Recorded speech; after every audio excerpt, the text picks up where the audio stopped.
राम राम भाई सारा ने द फार्मिंग फैमिली चैनल पर आपको एक बार फिर स्वागत है। आज फिर एक नया व्लॉग में अपने खेत में पहुंचे हैं।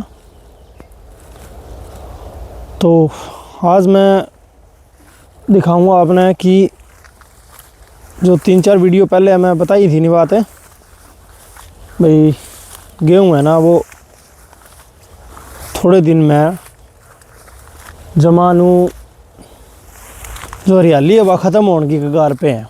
ठीक है भाई, जो पीलापन है ना वो शुरू हो जाएगा गेहूं में, जिसने सुनहरी के वहाँ पर। ठीक है, तो ये देखो गेहूं में हल्का हल्का पीलापन शुरू हो गया है भाई। अब 5-10 दिन बाद और जमा टोटली थाने कणक है ना बिल्कुल पीली पीली दिखने लग जाएगी।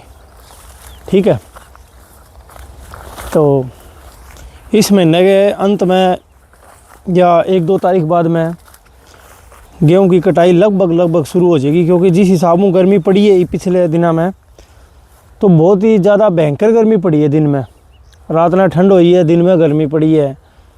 ठीक है, ये 2-3 दिनों मौसम थोड़ा सा ज़्यादा ख़राब हो उस वजह से हूँ या प्रवासी चल रही है ना, या मान ले कणका की एक किस्म की रुत बदलने की हवा है।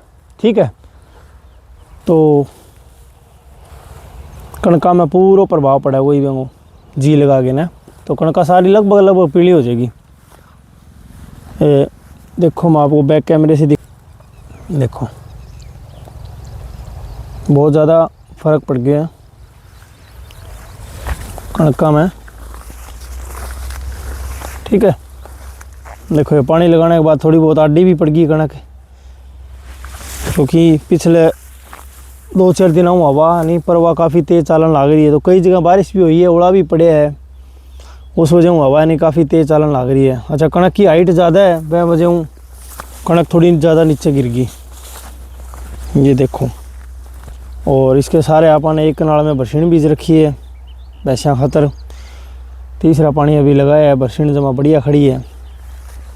दिखाऊँ मेरे प्यारे किसान साथियों, ये जो अपनी डोल है इसके नज़दीक में कुछ एक भांग का पौधा खड़े है। ये देखो भांग है, ये है भांग भाई। मतलब इतनी ज़्यादा गलत चीज़ है, कई बारी सरकारी दफ्तर में मैं इनका ऑर्डर भी देखा हूँ भाई भांग के पौधे काटने बारे, पब्लिक हेल्थ B&R और भी इरिगेशन डिपार्टमेंट में। तो यह बहुत ज़्यादा नुकसानदायक है भांग। इसका मतलब है एक भयंकर नशा है, भांग को नशे के रूप में मतलब आप मानते हैं। तो इनसे बच के रहना चाहिए। अब की बार है ना, जैसे भी कोई ट्रैक्टर टूक्टर आओगा और बान बून कराएंगे तो आप इसने कोशिश कराएंगे, इसने जड़ू पाड़ने की कोशिश करांगा। अपने पड़ोसी के किले में है फिर भी आप उन्होंने सजेस्ट करांगा, उन्होंने कहांगा कि यार ये चीज़ें गलत है। ठीक है, तो इनको पूरी तरह ख़त्म करेंगे। अपना पड़ोसी है, इन्होंने ईख बीज रखी है 2 किलो में, बढ़िया खड़ी है भाई, इनकी ईख भी काफ़ी अच्छी खड़ी है, अपने मित्र हैं दोनों। और ये आज का व्लॉग है खेत में, अपना खेत। कई बारी घर भी मान लो, जैसे मान के चलोगे कई बारी मन उदास हो जाए और हो जाए, या कोई फैमिली डिस्टर्बेंस हो जाए, या किसी भी प्रकार की कोई बात हो जाए, तो मैं चाहूँ कि आप है ना तुरंत अपनी साइकिल है, अपनी बाइक है, आप कुछ भी उठाओ और अपने खेत की ओर आओ। ठीक है, खेत के अंदर इतना सुकून है जितना कहीं भी नहीं है, किसी भी कॉर्पोरेट जॉब में नहीं है, किसी भी और जो प्राइवेट सेक्टर की जॉब है उसमें नहीं है। अपने खेत के अंदर जितना सुकून है शायद ही कहीं हो, और बहुत ही बढ़िया सुकून है अपने खेत में। ठीक है, देखो मैं आपको चारों तरफ से दिखा देता हूँ नज़ारा। ये देखिए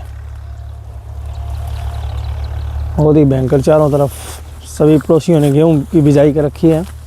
मैं बरसीन के अंदर है ना सौंगरी है, सरसम है, ये देखो।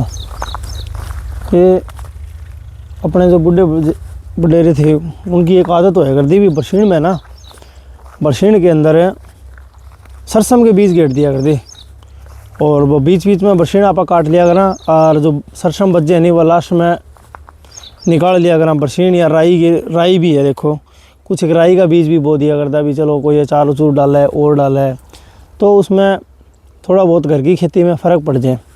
अच्छा, एक बरसीनी की क्यारी में आप लहसुन, प्याज, गूंदली, धनिया, पुदीना ये चीज़ें लगाया करते, लेकिन अब की बार बारिश ज़्यादा ही तो अब की बार वो कौन ही लगा सके।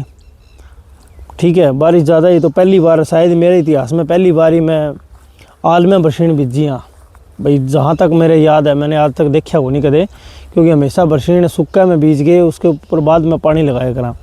लेकिन अब की बार है ना आल में बीजिए, फिर भी बरसीन देखो कितनी बढ़िया खड़ी है, कोई दिक्कत वाली बात नहीं है। ये चीज़ें मैंने आपको बताई है आज अपने खेत की। ठीक है, काफ़ी बढ़िया व्यू है खेत का। और अभी मैंने बरसीन भी काट ली है, देखो बरसीन काट के और अभी मैं घर की ओर प्रस्थान करेंगे। आज बुआ के घर जाना है तो उसकी तैयारियां हम कर रहे हैं। ठीक है दोस्तों, मिलते हैं कल एक नए ब्लॉग के साथ। उम्मीद करते हैं कि आप हमारे चैनल को प्यार दोगे और जुड़े रहिए हमसे। और अगर भगवान ने चाहा तो 5वें या छठे महीने में हम इस किले में पोली हाउस या नेट हाउस लगवा रहे हैं भाई। हमारी फाइल लगभग कंप्लीट हो चुकी है और फिर भी कोई छोटी मोटी कोई रिजेक्शन आती है, कोई और आती है तो हम डॉक्यूमेंट्स वो कंप्लीट कर देंगे। उम्मीद है इस किले में 5वें या छठे महीने में आपको पोली हाउस देखने को मिलेगा। हमने पूरी तैयारी कर रखी है। ठीक है, तो ठीक है दोस्तों, मेरे प्यारे किसान साथियों, मिलते हैं एक नए ब्लॉग में। राम राम सभी को हैं।